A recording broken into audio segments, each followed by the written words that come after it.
Hello, everyone, and welcome back to Real Talk English. I'm Grace. And I'm David.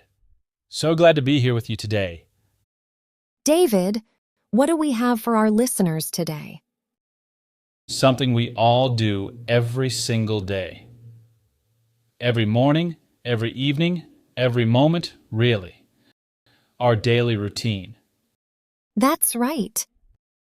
And even people who speak English at a pretty decent level sometimes find it surprisingly hard to talk about the small, everyday things they do. Like the things we do without even thinking. Exactly. You'd think it would be easy because we do it every day. But finding the right words in English, that's a different story. So today, we're going to spend the day with one of our listeners, Emma. She lives in the city and works in digital marketing at a tech company. And Emma's going to walk us through her typical day, from the moment her alarm goes off to the moment she falls asleep. Before we get into Emma's story, if you're enjoying this episode, please like, subscribe, and share it with a friend who's learning English. It really helps us reach more people. Okay, are you ready to meet Emma? All right, here's Emma. Hi, everyone. My name is Emma, and I work in digital marketing at a tech company in the city. Today, I want to tell you about my daily routine. I wake up at 6:20. Well, not exactly all at once. My alarm goes off at 6 o'clock. So at 6 o'clock, it starts ringing. Really loudly. Like there's no tomorrow.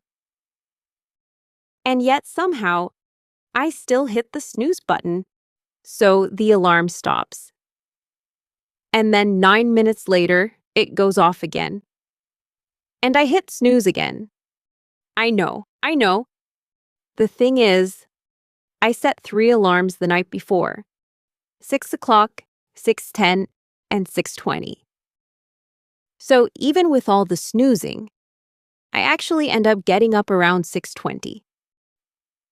It's a system. Not a great one, but it works. The first thing I do is check my phone. I tell myself I'm just going to check my messages and look at the weather.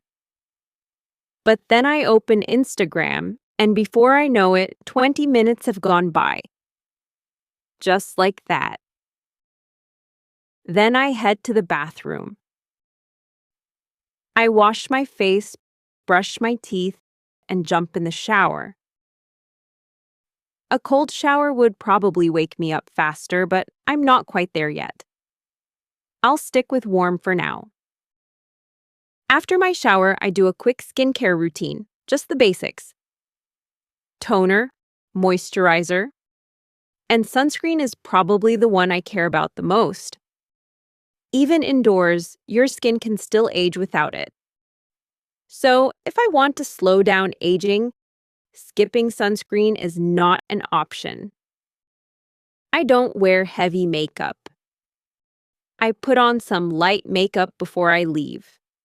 Just enough to feel like myself when I walk into the office. Then I get dressed. I always put on the outfit I picked out the night before. Mornings are already hectic enough. If I don't decide what to wear in advance, I will be late. No question about it. For breakfast, I've been really into Greek yogurt lately, with granola and some berries on top. Some days I just have a bowl of cereal instead.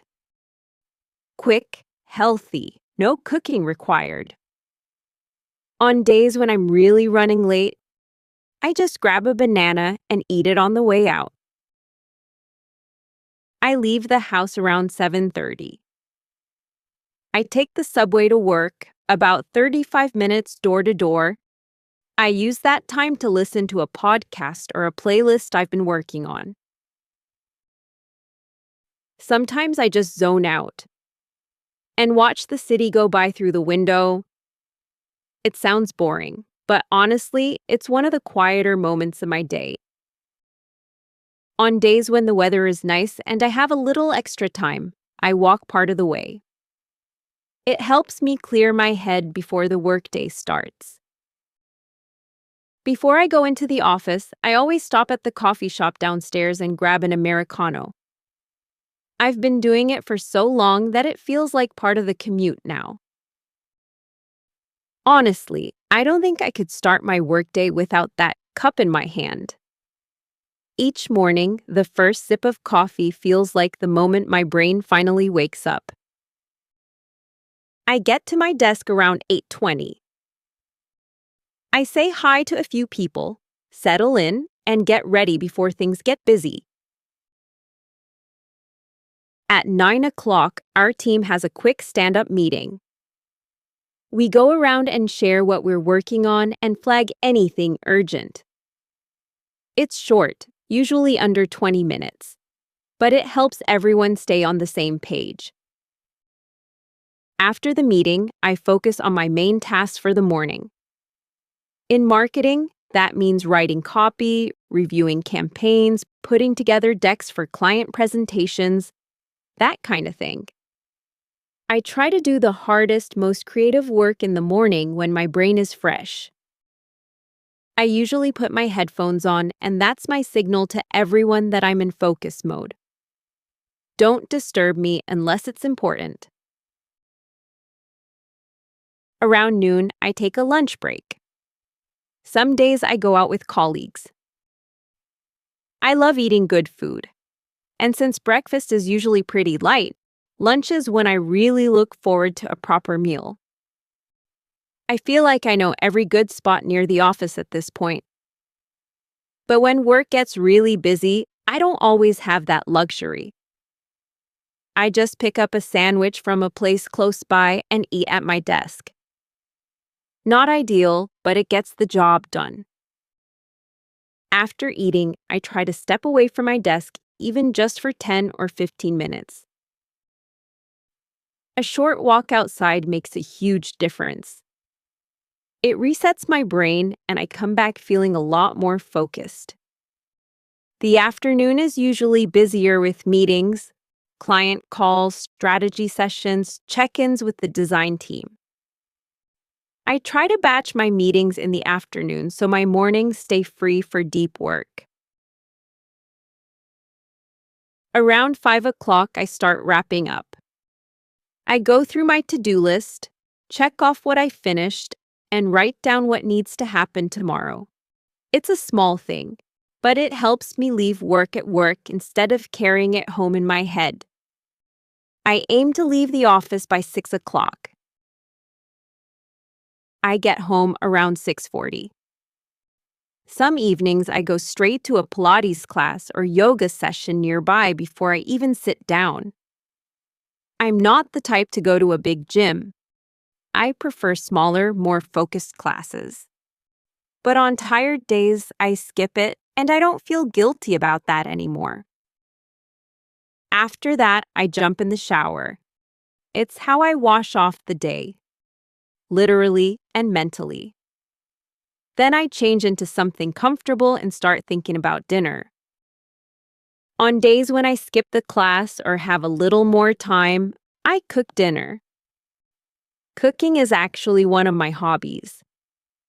I wouldn't say I'm a great cook, but I love trying new recipes, especially ones I find on YouTube.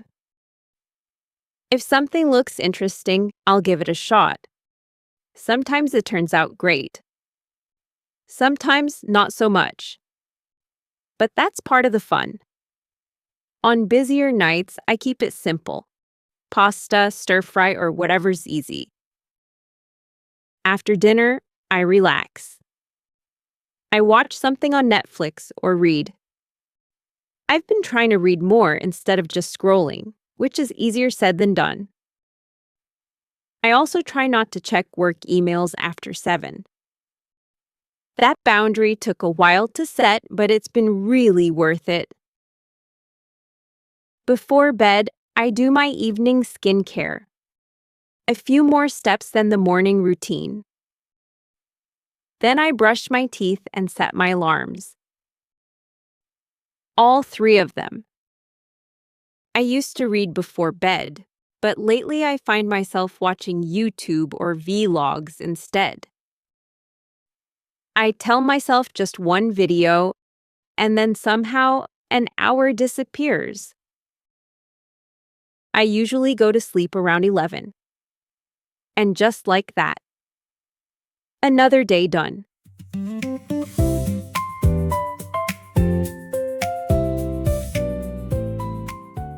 And that was Emma's day. I really liked her story. I feel like I just lived her whole day with her. Same. There were so many great expressions in there. David, which one stood out to you the most? One expression I really liked was wash off the day. Emma says that's how she feels after her shower, literally and mentally. Right.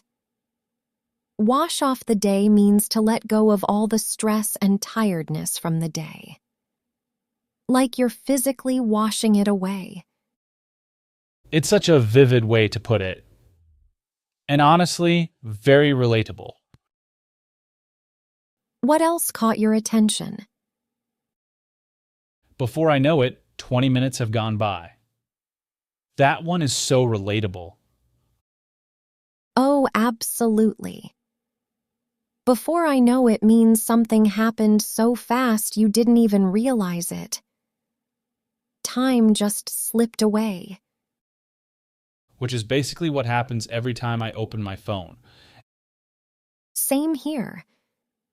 And I also liked I'll give it a shot. Yeah. That's such a useful everyday expression. Right.